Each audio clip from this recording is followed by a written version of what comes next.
Welcome back to another episode of Words of the Wise. Today I have Chief Incontro from San Marino PD in California. He has 46 years experience in law enforcement. Welcome to the show, Chief Incontro. Thank you so much for being here. Thank you, Paige. It's really my honor to be on this podcast. I've seen some of your podcasts and great folks with some great things to say. And your involvement has been, I think, a real benefit to our profession. Thank you. That really means a lot to me. I started this as a side passion project, and I feel really honored to be here today and to have had the opportunity to interview so many great leaders across the country. So, thank you for being a part of this mission with me. I really appreciate that. Oh, you're I, welcome. I when we talked offline and you said 46 years, I was like, wow, like this guy has seen a lot and probably has so much knowledge and insight into this profession. And so I'm really excited to share a little bit about that, your background and the things that you've seen and learned throughout your career with our listeners. So I was hoping that we could start with a little intro. Thank you. Um, 46 years as a sworn law enforcement employee. My first 2 years in 1976, 1978, I worked at Glendale PD, which is a police department, a medium-sized department just outside of Los Angeles. It was a lot of fun. It was on a federal program that they had for people who are interested in law enforcement. And I think my foundation started there. Originally, starting college, I wanted to be a history teacher, coach football back in my high school. Um, then I became involved in this program, and I really found an attraction to law enforcement. There is the excitement of being outside. I used to do a lot of backpacking and surfing and out at the beach. I was a lifeguard and things like that. And just being outside, then meeting people, it was always fun to meet people, whether it was a bad guy, a victim, a good person, a business owner. And so that started the progression. 1979, I became a Los Angeles police officer. I grew up in the city of Los Angeles. And it was an interesting time. We had just changed policy on use of force following a controversial shooting. There was a lot of interesting times in 1979. The department was doing pretty well. And there had been a hiring freeze for about a year. And I was the first class to start. And I had some outstanding training officers. Got to do a lot of work, work down near USC at the Southwest Division, and had the opportunity to move. Did everything we're supposed to do, work communications, actually worked the radio and communications division, and that was kind of fun. Then worked downtown at Skid Row and other areas of downtown. Then I lucked out, became a training officer with about 2.5 years on. Um, Looking back, I could have used a little more time. I think everybody would agree you need a little more experience. Follow that up by lucking out and going to Hollywood division. And Hollywood had just had the burglary scandal, and everyone was hand selected. And it was an exciting time. I grew up in Hollywood and a little bit east. Then finally, I went to Metropolitan Division, where I eventually went to SWAT, and that was one of my favorite jobs, but also one of the most boring job because you did a lot of training, and if nothing was happening, nothing was happening. Mm. Um, Made sergeant, got to meet a lot of people, was able to be put into leadership positions, and understood a little bit more about how to leading others. Then continued through an admin position, an assistant watch commander position, which, depending upon the way I look at it, that was either my favorite job or riding a horse was my next favorite job before I became a captain. Uh, then made lieutenant. While I was a lieutenant, I ran what was called Crash at the time in Hollenbeck Division on the east side. predominantly Hispanic community, outstanding community, very supportive of law enforcement, and it was a fun place to work. Um, During the time that I had the gang unit, one of my officers, Steve Guida, was shot and killed by a 18-year-old gang member, a murder suspect. Uh, the suspect was also killed following the shooting. And some experience I had, leadership program that LAPD put on in conjunction with West Point was very helpful. I had also was going through my master's degree in leadership and management and utilized some of those things I was learning there to help through that process, along with actually going to a department psychologist to help understand my thoughts, my actions, why I was reacting in a certain way to different problems. And then I was fortunate enough to go to Vice in Hollywood, and that was a kick. Followed up by riding a horse for 4 years, learning how to ride a tractor, work in an arena.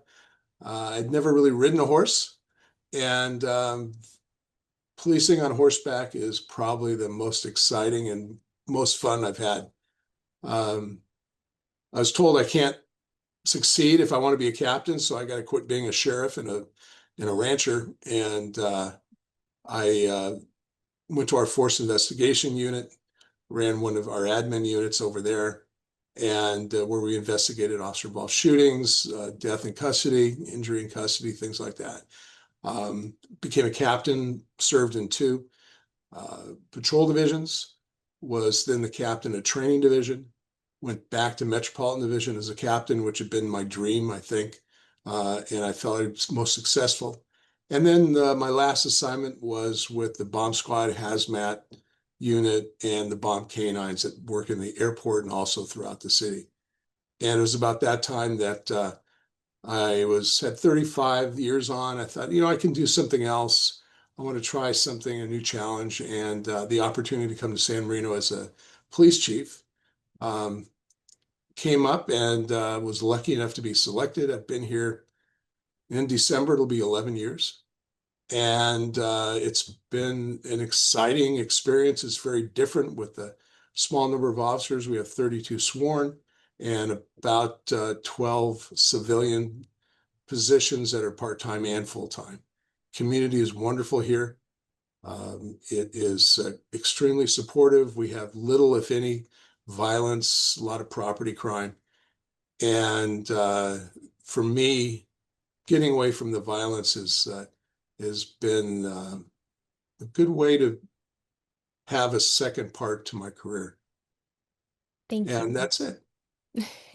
Um, some of the things that keep me going is I do exercise. There's a gym just down the street here that I walk to after work and exercise and great coaching. And that helps me walking. I have a couple dogs that we walk. And then also I've done yoga. I've cycled. I was able to do the police unity tour 1 year. And that was very special, but the training for it, and I've continued a little bit, had a hiccup when I started having back problems for several years, resulting in some surgeries. And now I'm recovered and I'm moving back towards riding my bike. So those are the things that really do help me and keep me going. I love it. As you were talking, I was sitting here thinking, man, I really hope that I get to the end of my career and I can look back like you did and be proud of the accomplishments. And I think that a lot of people who are listening feel that same way. I'm almost feeling a little emotional, so I apologize. But, I think we all want to feel like we get to the end of this thing, of life and feel proud and accomplished, with the things that we did. And so I really appreciate you sharing everything that you've done thus far. And I really appreciate you sharing the things that have helped you to sustain a long and successful career. Because to your point, a lot of the different assignments that you were describing and the different events, and you said at the end, kind of getting away from the violence, like we know that this career, you see a lot and you experience a lot of stress and trauma. And throughout your intro, you were saying kind of these little nuggets of things that you've done to maybe offload or process some of those things. And so, one of the things that I wanted to ask you about because I find this to be interesting and I don't know if they relate or not. So I wanted to ask you. You said that one of your favorite assignments was riding a horse, and we know that equine therapy is something that's kind of emerging, and this idea of being around animals and they being, something that helps you through stress. Do you think that that was maybe a little part of it that you had this animal that kind of helped you through some of the things, or am I just totally putting two and two together in a random way that's not true? It is beyond true. Okay. Um, the the platoon, the unit, the mounted unit for LAPD, um, I was lucky enough to get into this platoon, and I'm working with I had three sergeants. All three of them I worked with as a police officer. We were partners in Metro in one of the field platoons, and so I'm working with friends. And a couple of my officers were the sons of officers I worked with. So the immediate environment was special. Um, there's little things. It's not, the equine therapy and the tie-in into how I felt is a perfect connection.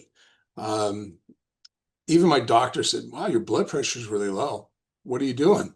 So Yeah. I ride a horse, and I'm in the neighborhood where I grew up, which was the barn's pretty close to where I grew up. Um, but also the camaraderie within the unit, the job we do crime suppression. We are involved in crowd control demonstrations. Uh, so there's a certain amount of risk and a certain amount of danger. And there's also danger in just riding a horse. You get Mhm. thrown, you get stepped on, you get have the horse fall on you, all sorts of things that I got to go through and learn from. One quick story, we were riding and I'm riding a older horse, Rebel. By the time we retired him, he was 30 years old, which is old. And he died a couple of years after that. But he was out in a pasture just having fun being a horse. And one day I'm warming him up, and all of a sudden there was nothing forward of my saddle horn. And next thing I know, we're both on the ground. I can't get my foot out of the stirrup. He rolled on top of me. I'm laying there and I'm dazed, and all of my good friends are yelling at me, "Get up, get up, get up." And it's like, "You're a cowboy, you got to get up." And yeah, everyone made sure I was fine. I got up on the horse and I worked that night. Um, but it was a very comforting place. My next horse was a horse named Bo. He and I shared my morning apple every morning. He was afraid of cattle for some reason. And but it was an experience, kind of a little partnership that we had. Um, they just want to know you're going to take care of them. And that's the bond of the partnership. And that's in a way, that's what we are every day in a black and white. Yeah. We take care of each other. I talk to my peers, other chiefs, and say, "Hey, I got this thing going on. How can you help me out?" So we use a lot of um, mentoring, also just a lot of kind of peer work between each other to help us through. But yeah, riding a horse and the therapy and the relaxing was something special. Yeah, I'm glad that that was true because I was like, oh man, I'm gonna fall on my face right now if I put this out there. And he's like, no, girl. But I wrote down a few things and I wanted to kind of outline, just kind of bullet point some of the things that you had said that helped and that might help other people. So, one, you said that you had great mentors in training throughout your career, and that was something that helped you. You said fitness. So you've done a number of different things. You've done yoga, walking, different types of training routines. Horses. You also said dogs. You have your dogs, you walk your dogs. So animals can be something. You said communication and having that. sense of community within your organization, but also connecting with your community that you're serving. You also said being outdoors. If you said this a few times, like I walk outside, I would share my morning apple. I was outdoors in my community. And then I think you said you've done counseling as well. Is that Yes. right? So just kind of outlining and recognizing that all of these things are really like a holistic view of what wellness looks like, right? There's training and education, there's connection, there's mentorship, there's exercise, there's, some sort of fitness, counseling, talk therapy. And so it's not a one size fits all, but it sounds like there are a lot of different things that you did throughout your career to now make it to 46 years in and you still have gas in the tank. Yes. You said that in the 90s, you took this leadership training and that this was something that was really instrumental to you. And so, my question is one, if you can maybe explain why that was so instrumental and maybe some of the things that you learned. And maybe throughout your career, what is the greatest leadership lesson that you've learned? Wow, that's a really good question. Um, so the leadership program, it's now called the Los Angeles Police Department Leadership Program. I am still a an occasional instructor, which I get a lot of pleasure out of talking to the officers and actually sergeants, senior detectives, lieutenants, some captains. It started following the riots in '92, and there was a belief that LAPD was in need of some leadership training. The department approached West Point uh, and the behavioral sciences, and they had a program for I think their third year, if that's what a sophomore would be, third year students. And they had already started the program with an agency in New Jersey. I don't know if it was the New Jersey State Police or it was a police department in New Jersey. We brought it in. I was in the first class that started, and it got me to go to get my master's degree with a friend of mine who was in the class, and also to be an instructor. Um, it talked about the different theories from yourself to groups and then to leadership challenges. It is extremely helpful in everything we do, using the different theories and understanding the people that you lead, the people you work with. Um, so it's been instrumental, and I've been able to use those theories continually throughout my career. Uh, it was also adapted by the Los Angeles Fire Department, and I've taught there. And a whole different world, firefighters and police officers, but still leadership is a core.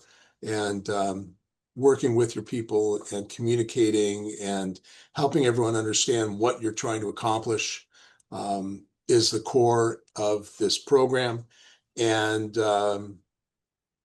we want everyone who's in the program to be a successful leader. Yeah. I think that improving yourself and whatever that looks like, whether that's continued education, fitness, wellness, continuing to improve yourself and raise the bar is a part of wellness, and helping other people is also a part of wellness. I don't know if you can relate to that, but I always feel like a really big sense of accomplishment if I achieve something that was really hard. Maybe for you it was a master's degree, or maybe it's some sort of training program, or maybe it's running a marathon, whatever that looks like. But having those goals to incrementally improve yourself over time. And then when you accomplish that, it feels so good. And I think that that's a part of wellness. But I think helping other people to improve themselves is also a piece of that puzzle. And you know, I've kind of entered into this part of my career where, I've been a mentor to people, or I've been in certain, training environments, helping, younger people in my profession try to, make it as a career for themselves. And there's something really rewarding about that as well. Oh yeah. That's so much a huge part of leadership. Um, Rely upon several of my mentors. Uh, One of them just celebrated his 80th birthday, and he's still teaching me. 2 weeks ago, we had a conversation about something, and he gave me some advice, and I took it to heart. But what our role is when we are in leadership positions is not just leading an organization. It is not just setting policy. Um, I'm in this career for so long because I really love it. There's been a couple of bad parts, like we all have, but I love being a police officer. I love the profession. I love the people I work with, and I love what they do with those we serve. And my role is to give them every opportunity to do the best they can. We do that through our own mentoring with other people, being involved in organizations that can have a positive impact on the policing field. I also have a responsibility to work with everybody who I'm with every day on how can we make this place better. Just the other day, we had an incident that occurred involving a death, suspicious death. And I went to my detectives. I said, how do you think we handle this? And it wasn't really a formal debrief. It was more, how do you think we handle this? What kind of things would have made this easier for you to, to investigate this incident? And they talked about a few bits of equipment. And I said, is there anything else? Is there training? What do you think? And then we started talking about the need for training. Mm. And they came up with some ideas. And using their ideas, we said, okay, we'll find those training courses because I want the folks I work with to tell me what's important for them. And then using my experience, some of the folks that I know at other agencies, what else we can find to offer to my officers and my civilians to make their job better. And if they're better trained, they're going to enjoy what they're doing. They're going to provide better service to others. It helps in retention. We're always concerned about retention of our employees. And then it's a great recruitment tool because we can have our officers and our civilians and even my cadets talk about what a great place this is. Right now I've got all three of the cadets that we have on staff preparing to become police officers in this department. Mm. They're not originally two of them wanted to go other places, but all three of them want to come to this department. And that's the community of the organization, the community of San Marino PD.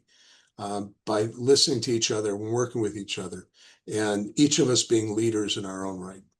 Yeah, I really believe that asking those questions and having a sense of self-assessment is such an integral part of forward growth and movement. And we can look at this in a lot of different perspectives, but to your point of taking that step back and saying, how could we have done this better? How could this have been easier? How can we improve moving forward? And then kind of working backwards from there. And I think that we can ask ourselves that even in our personal lives, how can we have shown up better for our partner or maybe your kids or whatever, to having those moments of asking those questions and having that self-assessment, I think is so important. And that's what moves things in a forward trajectory. So I really appreciate that you have that mindset of, let's ask those questions, even if we did something really well, and I think that that's what sets a lot of people who I've seen who are really successful apart is it's not just in the hard times or the bad times that we need to ask ourselves how we can improve. I think that we can also recognize that, we're not going to be perfect, even if we do things really well. And how can we still ask those questions to see if we could be even better next time? And so I think sometimes we wait until there's a problem or something negative to ask those questions, but I think we can always ask those questions even if we're doing a good job. Yes, yes. Earlier you asked a question and I didn't answer it, I haven't forgotten. probably because I forgot. I haven't forgotten. Don't worry. I But have it in the queue. the one thing, and it kind of ties into what you're saying, is, what was the most difficult leadership experience? Um, I would have to say that when Steve Gaida was killed, it was still to this day, and it was in 19 December 31st, 1997, he was shot right around midnight. And about 10 o'clock the next morning, he was taken off life support and passed away. We had 30 officers, three sergeants, and myself with the unit. We'd been formed because in Hollenbeck Division at the time, over 85% of the crime involved a gang member, where they were a victim, and more oftentimes they were suspects. And it ran a gamut from theft to murder, and drug dealing in between. And we were trying to be effective in reducing the crime, making things safe for the really good folks, all the good folks that, whether they lived in projects or neighborhoods.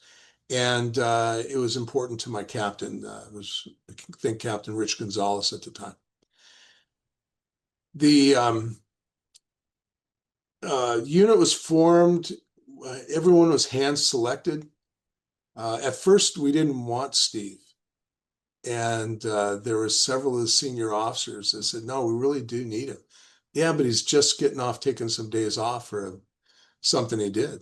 And they go, no, this guy's important. And so we did bring Steve in, and Steve was important.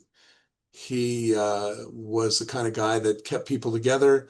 He had a lot of great experience and knowledge, and was one of those peer leaders.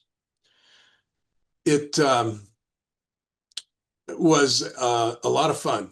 He would draw cartoons, and he drew a lot of cartoons for us, and drew our logo, which was actually have it on my desk, a Tasmanian devil. I still keep it. So we utilized a lot of the things that I had learned in the leadership program of forming our groups, keeping people together, being cohesive, communications. We did a lot of tactical training, obviously. We did a lot of academic training on gangs and psychology of gangs. We worked a lot with probation and parole to learn a little bit more, and a lot of with our gang detectives. The Mexican Mafia was a big presence in Hollenbeck Division, and there was some active major investigations going on. So we worked with some of the state folks and the feds that were working on that, along with our own local detectives. Um, so on the 31st was a gunfire suppression detail, because we had lots and lots of gunfire on New Year's Eve. Our goal was to make sure that we would safely take someone in custody if they're firing a gun. Our goal was not to have to shoot anybody or engage where tactically we could have done something different. So we spent a lot of time. We did practice what happens if one of us is injured or shot. Um, and we went through the scenario. So what happened that night was there was a group of gang members that had gathered. Um, the captain and I, Jim Vogue, we had gone out, talked to the sergeants, said, okay, we want you all back at the station before midnight, and we'll hang out there, and then we'll go back out just for safety purposes. And as soon as Jim and I got to the station, one of my officers who turned out to be, she was one heck of a detective in robbery homicide as she went on in her career. Put out an officer needs help, officer down. And we immediately responded. Only took us a couple minutes to get there. Um, Saw Steve down on the ground. And I looked at him and I go, I can see that he's dead. And I can see by where the round went into just below his eye, that it was going to be a brain injury. And to this day, I will tell you, I never saw the suspect, who was maybe 18 inches away from Steve. Mm. Jim Vogue doesn't remember seeing Steve, and he was standing next to me, but he remembers seeing the suspect. So the effects, psychological effects. Yeah. My officers gathered up. They were taking people in custody. They were protecting the scene. They were setting up a perimeter, putting out a crime broadcast. One officer was an EMT. He was working on Steve. We requested units. I remember going on the radio and suddenly my fat fingers turned into, sides of beef, and I couldn't manipulate the radio to talk to the air unit. And then one of my mentors showed up, the one who's 80 now, and I calmed down. And we were able to get through it. We made notifications, and Jim was able to make notifications to his wife and bring Belinda to the scene. I was notifying the rest of the officers at Hollenbeck. I was out at the hospital with my sergeant, Mike Marcello. Mike and I were extremely close, and that's it helped working and how we talked to each other. Later that day, I called my partner, my former SWAT partner, and talked to Ernie a little bit about what happened and what went on. And that helped me a little bit. And we were able to get through the incident. About 2 weeks later, we finally went back on the field, and then the same officer put out a help call. Officer needs help, shots fired. And I remember driving like I've never driven before. And how I survived that drive, how I didn't kill anybody, I don't know. And I get to the scene, and she tells me, yeah, there's shots fired, there's a gang party, blah, blah, very much the same. And there was a couple officers that were many officers responded, but one of them, uh, kind of really a nice guy and a friendly guy, and not a hard charger, but he was the guy that you always enjoyed talking to. And I screamed and yelled at him, and I really do that, and I was cursing, and it was pretty bad. And then get back to the station, and the officer says, you really hurt my feelings the way you talked to me. And I was taken aback. So, having worked SWAT and been a negotiator, I contacted one of the department psychologists. And I said, hey, can I talk to you for a little bit?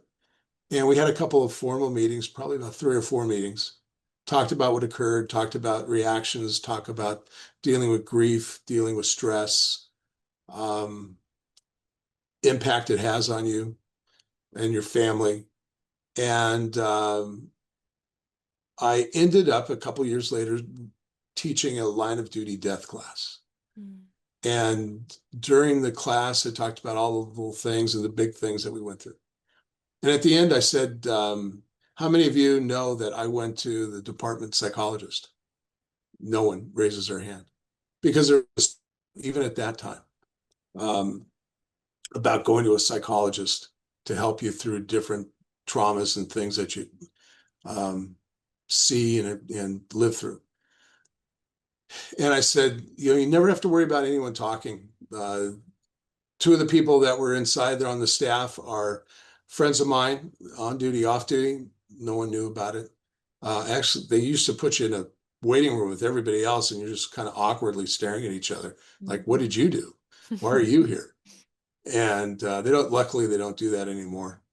But it really helped. It helped me. It helped me with the officers in the unit, and it's helped me in dealing with trauma. We've had a couple of incidents here in San Marino, and most of my officers never seen anything like this, any kind of trauma. and using some of the things I've learned, it's been helpful. And we've now have a counseling service that we use. And my officers go and they use it and they go on their own, knowing that it's available. So out of a horrible situation, good always comes out of it. So it's something that we learn and something that we move forward with. Thank you. One of the things that really stuck out to me when you were telling that story is how you described him. And you, but it was who he was. It was that he was incredibly intelligent and funny and he drew cartoons, and that was like making me emotional because how special to remember him for who he was. And I Yeah. think we all want to feel that way, that like we're remembered, of course, for the work that we did, but also who we were behind all of that. And so I appreciated that you Oh, described him as a human being. And, I think that it is the hardest things that we go through in life that become our opportunities to help other people, even though it doesn't feel like it in the moment. And, you having that moment, have you heard that expression of like hurt people hurt people?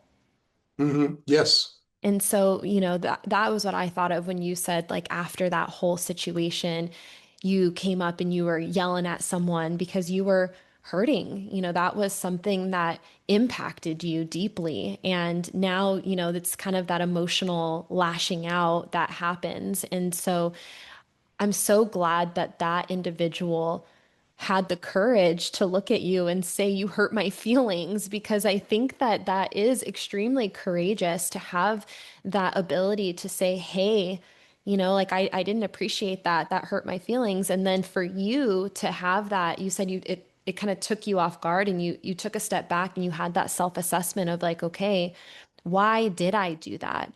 Especially for, to this guy who's like a nice guy, he's like the guy that, everyone, likes, and I'm yelling at him and why. And then for you to take it a step further and get the help and the resources that you needed to be able to understand the symptoms, Mhm. and you said this earlier and it stuck out to me too. And I wanted to circle back. So I appreciate that this kind of came up now, but, um, I think a lot of times you see the symptoms and you don't understand the root cause.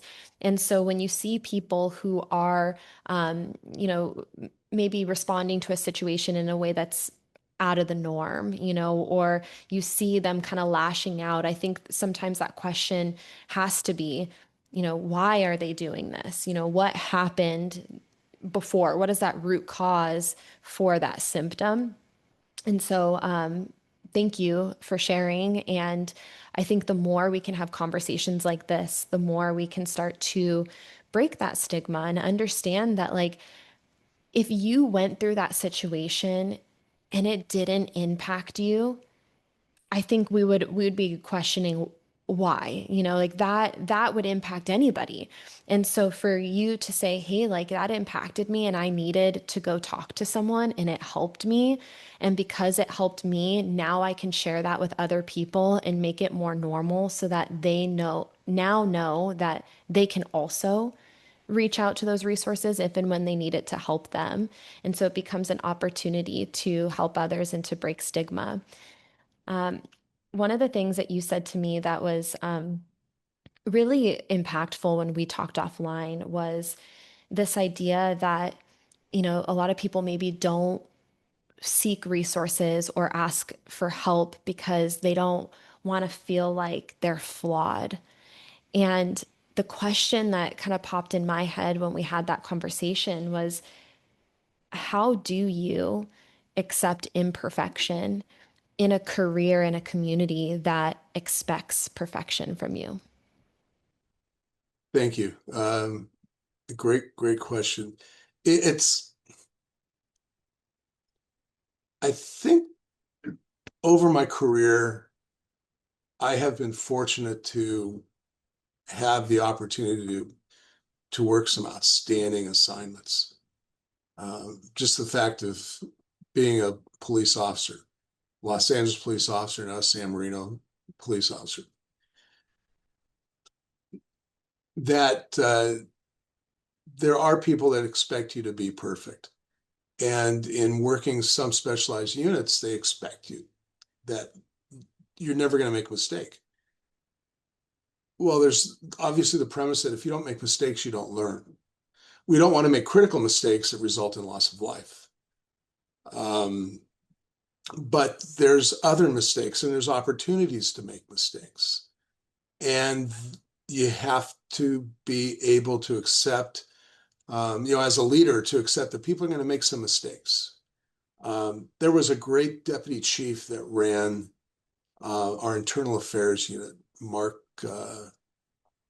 gosh, it's awful. I can't remember his last name. That's okay. Uh, and he had this philosophy that did you cause or commit misconduct intentionally, so a mistake of the head, or was it a mistake of the heart? And with the mistake of the head, did we not teach you? Did you not know about what the rules were or how to do something the right way? And then mistake of the heart, did you do it out of compassion or empathy to help someone, or did you intentionally want to cause harm? Mm. How can we correct that behavior through education? How can we correct that behavior through discipline? So, two different ways to correct it. And if we are correcting through education, that's our opportunity. Talking to the employee, talking to the officer, are you going to make steps to change? Are you going to help improve yourself? Do you recognize that you did make a mistake? And then we're able to educate them and become better people and better law enforcement officers. Or is it the person who's intentionally doing something? And then we have to cull them from the group. That's the unfortunate part. That means we failed as leaders, that we didn't recognize that earlier. But when you see a flaw, what are you going to do to correct it? It's, when we see, okay, I gained a couple pounds, I got to start working out a little bit more. I got to run, I got to walk, I got to swim, do something like that. And that's how we're correcting that behavior. Or do I not know my job? Have I not taken the time to learn and recognize that there's new things? And, with my time on the job, people say, well, you probably don't even pay attention to all the technology and AI. And said, oh, no, that's really important. I got to know that stuff. Mm. And you have to make yourself better through better learning. And maybe there's a flaw in the way you do something with others. How can I make that better? Um, when I was deep into my career, my first marriage suffered because of it. I paid more attention to other things. My children, my two boys, one of who is just about to make sergeant with LAPD, and the other one was in the fire service.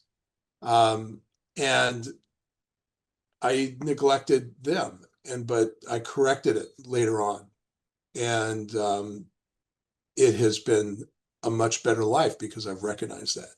And you have to look at talking to a bunch of different people, whether it's a psychologist, whether it's a mentor, whether it is a friend, whether it is a casual conversation sometimes with a stranger, and you find some mutual subject and you learn from them. And maybe they talk about what they've overcome.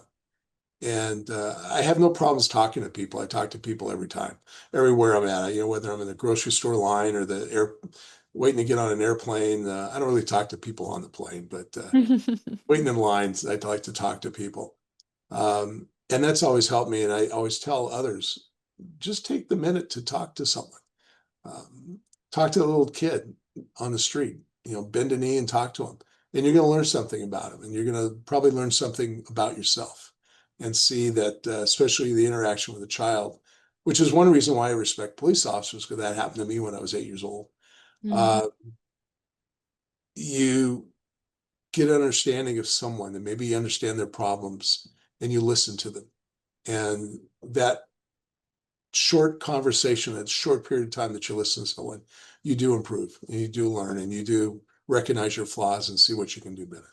Yeah, I really like that mindset because, I don't think that anyone wants to feel like they failed or they made a mistake. I think we all, are striving for perfection in our personal and professional lives always. But it's not necessarily realistic. Like we know that there's going to be opportunities where we do maybe trip and fall a little bit, but I like the mentality of how can we learn and grow from those things. And what I find to be really interesting is when I was younger, I had a hard childhood, and I I thought that if I shoved everything down, that that made me really strong.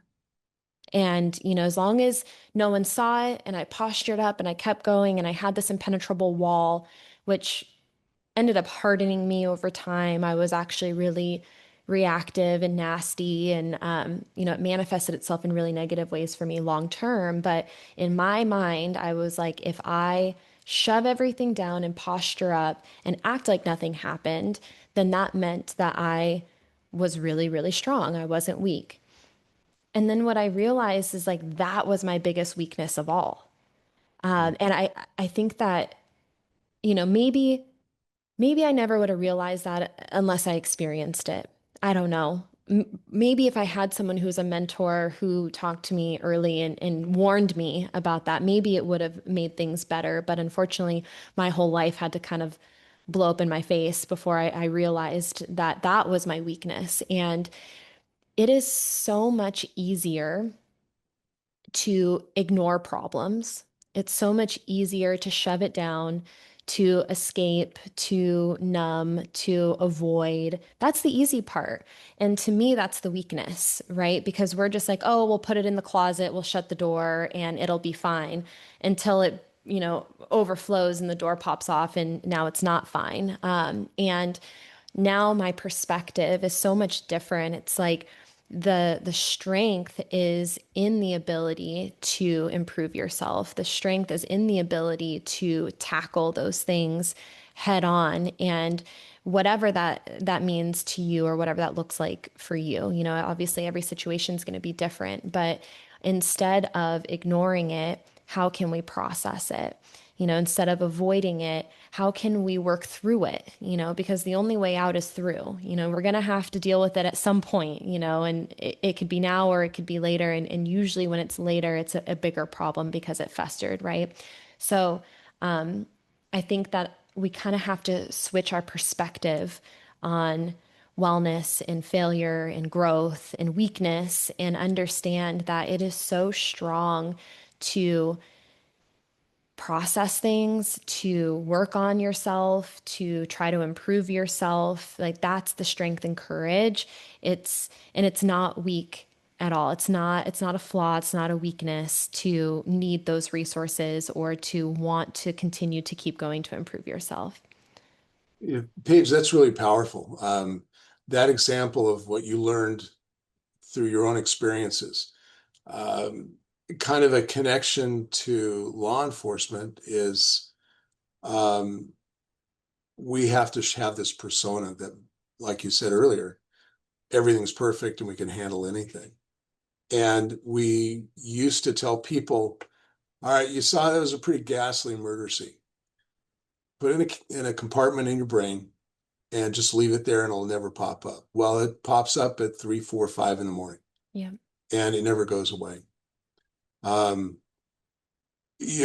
one of the things I learned early on from a friend of mine, he goes, when we are leaders, we're on stage and we come out from the backstage area like the characters at Disneyland do. And suddenly Bob is goofy and he's got to be goofy for the whole time he's out there. Well, we come out and we're wearing our Superman suit and we're invincible and we can do anything. We can jump tall buildings in a single bound. We can, bullets bounce off our chest. But in reality, like you said, we push it and it causes us more problems because if we push it away, we don't have to deal with it. And we actually do because our people look at us Mm. and watch us and how we handle those situations because you are on stage. And from years past of saying, hey, kid, you know, buckle up, you can handle this, put it away, just keep moving forward.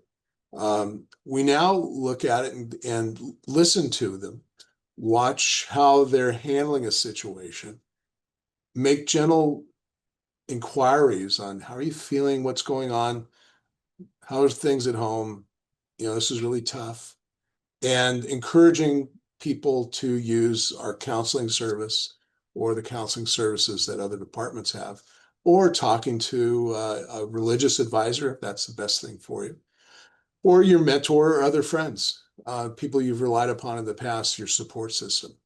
And also, if you are in a relationship, you've got to let your partner know. I didn't necessarily do that all the time. And that causes problems, caused me to be more quiet and not engage in conversation. And I'm learning from that. I'm still learning. So your point was just exceptional, and I think all of us should listen to that and listen to your experience and learn from that. Thank you. I appreciate that. I have one final question for you before we wrap, and it's for the younger generation. What words of wisdom would you share with someone who's earlier in their career? Maybe something that you wish you would have known earlier, or something that's really helped you along the way. Great question. I think there's several things. One of them is as you move up in your career and as you promote, say you're a young chief, it's not about you. Yeah, you've achieved the pinnacle of law enforcement. You're the chief of police. It's not about you. It is about the people you work with. And I purposely say the people you work with because it's not the people that work for you. Mm. You work with them every day. Remember that you are part of the team. And sometimes you are the smallest part of the team and the quietest part of the team. So knowing when to talk and knowing when to listen is extremely important. Knowing the right ways to communicate. There's a book on servant leadership, and the cover of the book is the leader down at the bottom of the cover, standing directly beneath the point of a triangle or a pyramid upside down. Mhm. And your role is to support everybody above you and to make sure that they're able to do their work. There's times when it's going to be about you, but most of the time, almost every day, it's not about you and it's about your responsibility to care for others. Um, and to show the folks that you care for them, you're empathetic, that, in a way, you love them all and you love their flaws and you love the beauty of the job and the beauty of the people you work with and come in contact with. So I think the best advice I can give the young person is learn from the people you work with. There are times that you need to be out in front, but most of the time you're not. Be the quiet leader and recognize the achievements of everyone you work with. Fortunately, I was able to work for Bill Bratton. And one of the things that Chief Bratton, Commissioner Bratton, said was, my job is to tell your story. Mm. And I've taken that to heart. My job is to tell the story of the great work of my folks I work with. And that's made this career extremely rewarding. And it's made me a better person. And hopefully, I have had a positive impact on a few folks as they go on in their career. Wow. Thank you. You're welcome. Thank you very much. Yeah, such an honor to have you. I really appreciate your time so much. Thank you for Oh. It was sharing fun. all of your experience and insights and knowledge. It's really an honor. Thanks. Yeah. Sometimes I talk a little bit too much, but No, I loved it. Thank you so much. oh, you're welcome.